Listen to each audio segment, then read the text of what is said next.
Il n'a peur de rien, sauf peut-être des qu'on orange. Superbe, sublime, merveilleuse. Sauf que ce gars-là est quand même rationnel et pragmatique. Mais ça pose un très grave problème. Je t'assure qu'il n'y a aucun politologue sérieux qui va te dire « Oh, j'ai le droit !» Un politologue, pas comme les autres. Loïc Tassi. C'est pas le temps de faire ça. Loïc, bonjour. Bonjour Benoît. Tu dois être sidéré, comme je le suis, pour la première nouvelle que tu nous amènes ce matin, que tu nous apportes. La COP28 se dirige vers une impasse. Je n'en reviens pas. Oui, je sais. Je suis tombé en bas de ma chaise, toi aussi. Les gens qui nous écoutent doivent se dire « Comment? Qu'est-ce qui se passe? » Évidemment, il a à la tête de la présidence, ça, un homme, le sultan Al-Jaber, qui est le président de la compagnie nationale de pétrole des Émirats arabes unis. Et devine quoi? Il n'est pas très en faveur de la réduction obligatoire de la consommation de pétrole dans le monde et du gaz aussi. Le charbon peut-être, c'est des concurrents. Ouais, le charbon ça pourrait aller, mais les autres non. Puis en fait, il faudrait que les pays, c'est le texte qui a fait circuler hier, il faudrait que les pays, n'est-ce pas, prennent des mesures s'ils le veulent bien, et ce ne sera pas tout à fait obligatoire, même pas du tout. Et évidemment, les gens qui votent, il y a 200 entités qui votent, des pays, etc., il y en a 200, sont divisés presque moitié-moitié. Il y en a la moitié qui disent « Non, il faut vraiment qu'on commence à réduire l'utilisation des hydrocarbures. » Et là-dedans, il y a les États-Unis, l'Europe, le Canada aussi, et puis la plupart des pays, des îles, etc. Puis tu as d'autres pays qui sont dirigé, je te dirais, par l'Arabie Saoudite. C'est l'Arabie Saoudite qui est la plus enragée dans l'autre sens, qui dit non, tout le monde a le droit d'utiliser des hydrocarbures. D'ailleurs, les pays industrialisés s'en sont servis. C'est au tour des pays en voie de développement de le faire. Qu'est-ce que c'est que cette histoire de réduire les hydrocarbures, l'utilisation des hydrocarbures, etc. Donc, on se dirige de plus en plus vers un monde où, je te le disais déjà, les pays industrialisés comme le Japon, la Corée du Sud, le Canada, les pays européens, les États-Unis vont faire des efforts incroyables pour réduire leurs émissions de CO2. Au profit de qui? Au profit de la Chine, de l'Inde, de l'Arabie Saoudite, d'autres pays en voie de développement. Et évidemment, ça sera pas suffisant. Et évidemment, ça va provoquer des tempêtes, ça va provoquer toutes sortes de dérèglements climatiques. On le sait maintenant. Donc, oui, sous prétexte que ça a été fait avant, c'est pas grave, on peut continuer à détruire la Terre, le climat terrestre, ça, c'est pas grave. Alors, évidemment, ça marche pas. Puis on attend.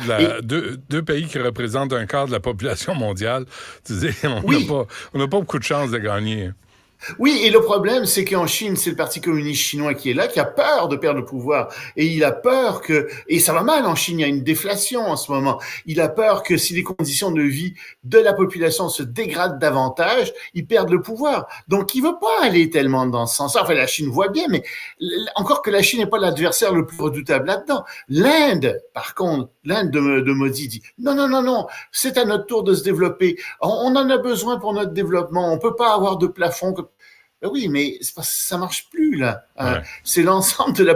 Et il faut pas oublier une chose. Tu parles de ces deux pays-là, mais je te rappelle que ces deux pays-là ont connu une croissance démographique exponentielle.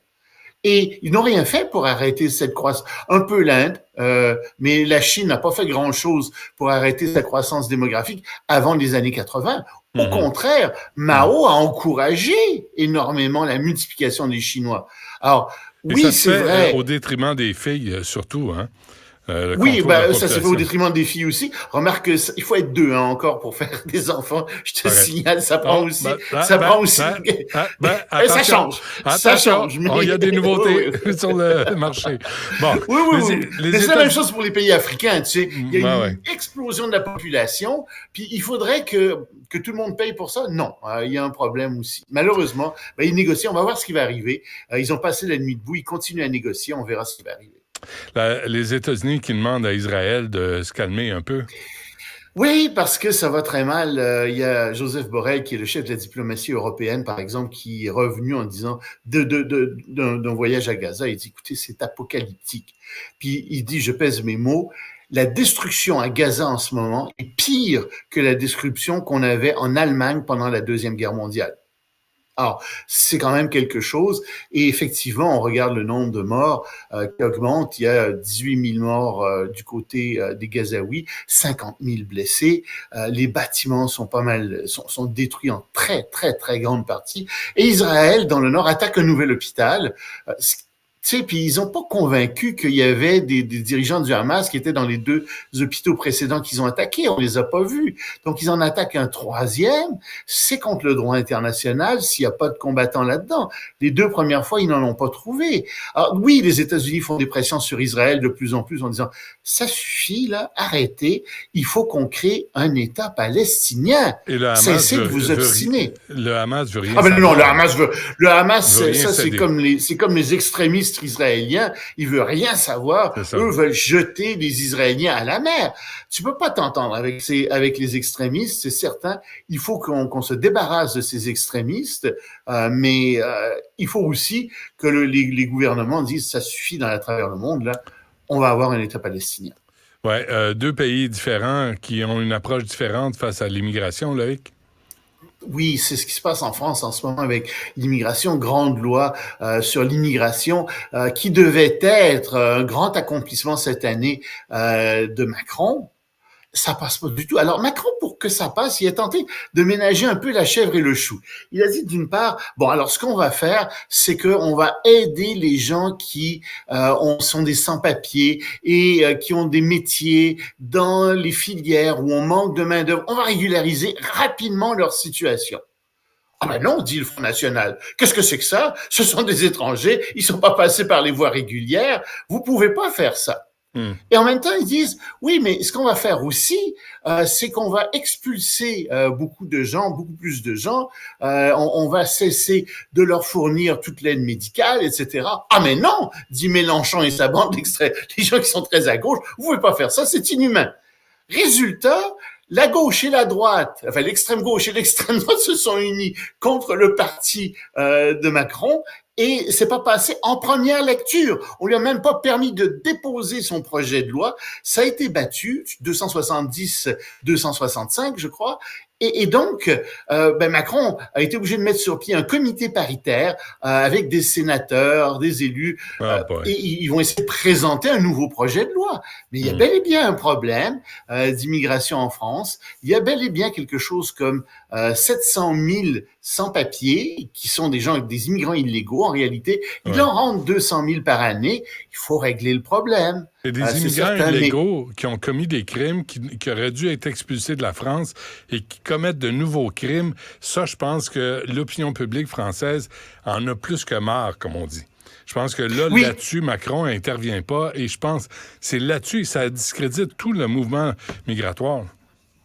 Absolument. Il y a des mesures très simples qui pourraient être prises dans un certain nombre de domaines et qui calmeraient la situation énormément. Mais ça, on le fait pas, on le passe pas comme ça. On va peut-être le passer comme ça par morceaux en France, on va voir ce qu'ils vont faire, mais c'est très, très émotif comme débat. Et c'est un peu comme aux États-Unis sur l'immigration aussi. Le débat est extrêmement émotif, puis pas du tout pratico-pratique. Ouais. Alors donc, les positions sont pas nécessairement celles qui devraient être prises. Puis les décisions. Et l'Australie, Loïc, avant qu'on... Alors l'Australie, tout au contraire, très pratico-pratique, très, très pragmatique en Australie. Le gouvernement regarde ce qui se passe et dit, hey, on a des problèmes avec le logement. Et on est rendu avec plus de 500 000 immigrants par année. Oups, c'est trop. On va couper ça de moitié. D'ici un an, on va les couper de moitié. Et voici comment nous allons procéder. Désormais, tous les gens qui veulent venir étudier chez nous devront avoir une meilleure connaissance de l'anglais. Pas baragouiner quelques mots d'anglais, non. On augmente le niveau d'anglais requis, surtout pour les étudiants. Si vous voulez aller dans les universités, ça va se faire comme ça. Et même chose pour les travailleurs. Désormais, on veut des travailleurs plus éduqués dans d'autres niveaux, etc. On va couper ça de moitié. C'est ce qu'il nous faut. On a une crise du logement. On pourrait rajouter sans doute, ils ont une crise du système de santé, une crise dans plusieurs domaines. Dans l'éducation, on peut pas absorber autant. Et il y a quelque chose comme quoi, 24 millions de personnes en Australie, 25 millions de personnes. Un pays peut pas absorber autant d'immigrants d'un coup. Ce qu'on a réalisé au Canada aussi. On peut pas absorber d'un seul coup autant d'immigrants. Il faut absolument qu'on restreigne le nombre d'immigrants. Malheureusement, à Ottawa, on a beaucoup de mal à comprendre ça. On a l'impression qu'on est méchant si on fait ça. Mais en réalité, il faut s'occuper des gens qui sont ici d'abord. Tu sais, charité bien ordonnée commence par soi-même. Puis demande pas à Justin de calculer. Il y a de la misère avec le calcul. Regarde. Oh, il y a beaucoup de misère avec ça. Les chiffres, c'est pas son fort. Non, c'est pas son fort. On se laisse là-dessus, on se reparle demain. Salut Benoît. Salut.